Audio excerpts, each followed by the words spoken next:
Hello, my name is Gabriel Muniz, and in this presentation, we're going to be talking about the difference between fate and accident and their depiction in literature. So, first, I wanted to start with some definitions. I define fate as the inevitable. It's something that's predetermined that you cannot predict nor change. Believing in fate, to me, can lead you down two paths. Either choice doesn't matter, therefore life is pointless, or you have the illusion of choice, which makes you feel better about your decision making, since if something bad happens, then it wasn't your fault. It was just meant to happen. Meanwhile, accidents are affected by voluntary decision, but you still cannot predict the future, which is why I call them accidents. Because you don't know for a fact that if you do X, then Y will happen. So everything else that happens in your life is just an accident. They are the intended or unintended consequences of your choices. Okay, so now we can start with the short stories. The first short story that we're going to talk about is The Appointment in Samarra. It's by an unknown author, and it was retold by William S. Maugham. The story is about a servant who bumped into Lady Death while going to the market. He then skips down to a city called Samarra, where he thought he would be safe. We later learn that Death was surprised to have seen this man in the town of Baghdad, for she had an appointment with him that night in Samarra. And when she says, "For I had an appointment," that implies fate. It implies she knew he would die that night in Samarra no matter what the servant did. He was presented with the illusion of choice that would have resulted on his fate no matter what he did. Then the other short fiction I talked about is Samuel by Grace Paley. Samuel tells the story of a young boy who dies when a man pulled the emergency stop cord of a train, and then Samuel falls in between the tracks and dies. The big question surrounding the story is who killed the boy? Was it the man who pulled the cord? Was it the person who designed the train and gave the people power to stop the train for any passenger at any time?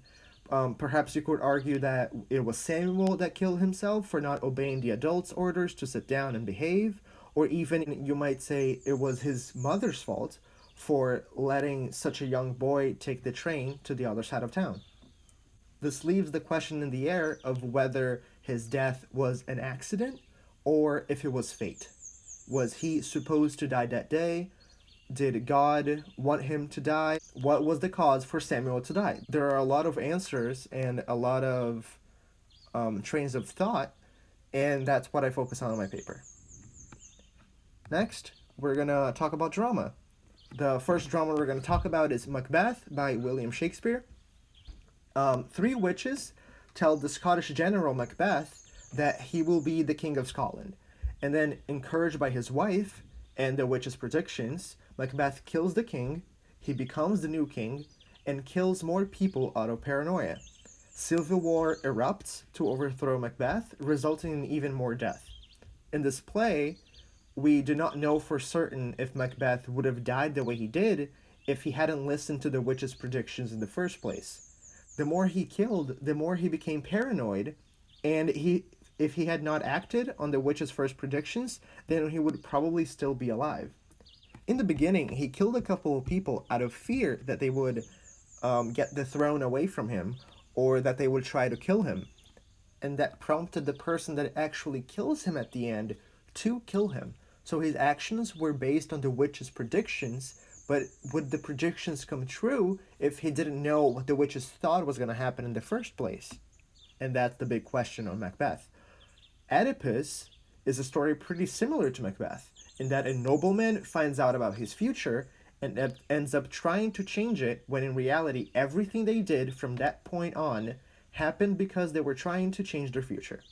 It's pretty simple if you think about it. In this case, the oracle said to Oedipus, "You will kill your father and breed children by your mother," which prompted him to leave his house in order to prevent that from happening. But in doing so, he meets his actual father, his birth father, and then he kills him without knowing that he just fulfilled the first part of the prophecy. Then, because he killed his father, he later then becomes king of Thebes. And since his birth mother was the queen of Thebes, Oedipus married his own mother and later had 4 children with her. This raises a question at the heart of the play. Does Oedipus have any choice in the matter? He ends up killing his father and marrying his mother without knowing it. In fact, when he's trying to avoid doing these very things, does he have free will, the ability to make these accidents happen, or is everything in life predetermined for him? Next, we talk about poetry. The first one is Convergence of the Twain by Thomas Hardy. It talks about the Titanic, and it raises the question, was the Titanic always meant to sink? Who sunk the Titanic? Was it an accident? Was it fate? Was it God? The Titanic was supposed to represent the power of humankind. We could travel through the coolest and deepest parts of the ocean, all while staying comfortable and inside the biggest ship known to man at the time. However, Hardy points out the fragility of human nature when a simple block of ice killed so many people aboard the boat.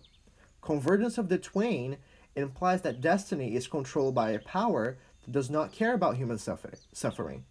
This power, which, according to the speaker, planned the collision of the Titanic and the iceberg, is unconcerned with the death it causes. So, did the ship sink because of human flaws, or was it always meant to sink? And then we have the next poem called Will by L. Wilcox.